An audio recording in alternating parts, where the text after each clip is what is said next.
Assalamualaikum warahmatullahi taala wabarakatuh. Welcome back to my YouTube channel. This is Muhammad Asaduzzaman with you. Dear audiences, in this video, I am going to talk with you a very special topic. The topic is nothing but object. Topic is object. এখানে তোমরা অবশ্যই লক্ষ্য করতেছো যে object plus direct or direct, indirect or indirect, retained, cognate object এখানে দেয়া রয়েছে। তাহলে আমরা এই অবজেক্ট থেকে এই জিনিসগুলো পড়বো আসলে কোনটা কোন অবজেক্ট। ওকে, আগে সর্বপ্রথম আমাদের বুঝতে হবে অবজেক্ট কি। অবজেক্ট কি, what do mean by object. Object হচ্ছে ভার্ব যার উপর পতিত হয় সেটা অবজেক্ট, অথবা আমরা এই অবজেক্টকে আরো অন্যভাবে ডিফাইন করতে পারি, তা হলো ক্রিয়াকে। ক্রিয়া বলতে যে ওয়ার্ড দ্বারা কোনো কিছু করা হওয়া, খাওয়া দাওয়া, যেমন গো খাওয়া, তারপর ইট খাওয়া, গো যাওয়া, রাইট লেখা, যে ওয়ার্ড দ্বারা কোনো কিছু করা বোঝায় সেটাও যদি ক্রিয়া হয়। এই ক্রিয়াকে যদি আমরা প্রশ্ন করি যে কি দিয়ে প্রশ্ন করি, কাকে দিয়ে প্রশ্ন করি, যে উত্তর পাবো তা অবজেক্ট। যেমন রবি বই পড়ে, প্রশ্ন করি যে রবি কি পড়ে, উত্তরে আসবে বই, তাহলে এটা একটা অবজেক্ট। অবজেক্ট কিন্তু আমরা পেয়ে গেলাম। আবার যদি প্রশ্ন করি যে আমি তাকে পড়াই, আমি প্রশ্ন করি কাকে পড়াই, উত্তর কি পেলাম, তাকে। এই তাকে শব্দটাও এখানে অবজেক্ট। তাহলে এখানে আমরা কি বুঝলাম, অবজেক্টটা বুঝলাম। এখন আমাদের আসতে হবে যে অবজেক্টের কিছু ধরন রয়েছে বা প্রকার রয়েছে, যেমন ডাইরেক্ট বা ডিরেক্ট, ইনডিরেক্ট, রিটেইনড, কগনেট। এই অবজেক্টগুলো কি? তাহলে এই অবজেক্ট যদি আমরা বুঝে থাকি এগুলো বুঝবো। ডিরেক্ট আর ইনডিরেক্ট হলো কোনো বাক্যে একাধিক অবজেক্ট থাকে। যেমন আমি রতনকে বই দেই, কি লিখলাম যে আমি রতনকে বই দেই, আর ইংলিশ হলো আই গিভ রতন আ বুক।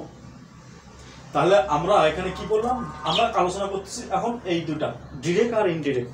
তাহলে প্রশ্ন যদি করা যায় আমি কি দেই, বই, আমি কাকে দেই, রতনকে, তাহলে অবজেক্ট কয়টা থাকলো, দুইটা।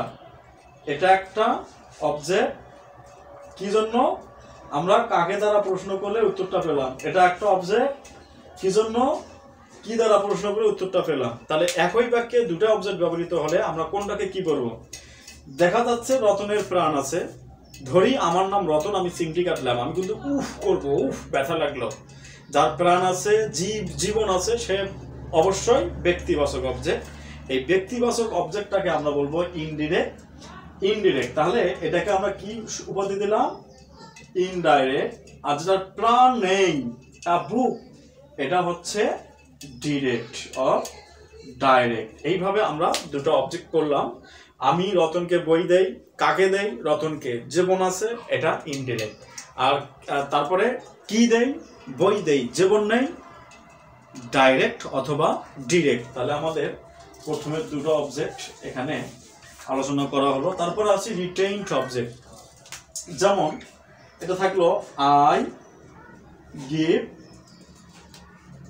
রতন আ বুক।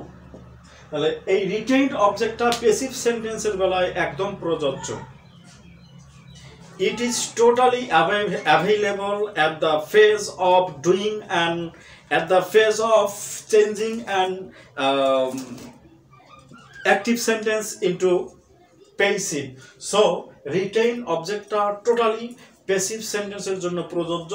যেমন আমি যদি এটা প্যাসিভ করি, এখানে আমাদের দুটো অবজেক্ট আছে, একটা হলো ইনডিরেক্ট আর একটা ডিরেক্ট। তাহলে যদি আমরা প্যাসিভ করি তাহলে আমরা ইনডিরেক্টটার সামনে আসবো যেটার প্রাণ আছে। যেমন দিলাম রতন, ভার্ব 1 আছে, ইজ দিলাম, তার ভার্বের 3 দিলাম, গিভেন, আর একটা অবজেক্ট বাকি আছে আ বুক। তার মানে Ratan is given a book by me এখানে রিটেইন কোনটা হয়ে গেল, যে এখানকে দুটো অবজেক্ট ছিল, যে অবজেক্টটা এখানে তুলে আনলাম এটা রিটেইন না, যেটা বাদ থাকলো পরে আবার লিখলাম ভার্বের পরে, এই যে এটা হচ্ছে রিটেইন অবজেক্ট।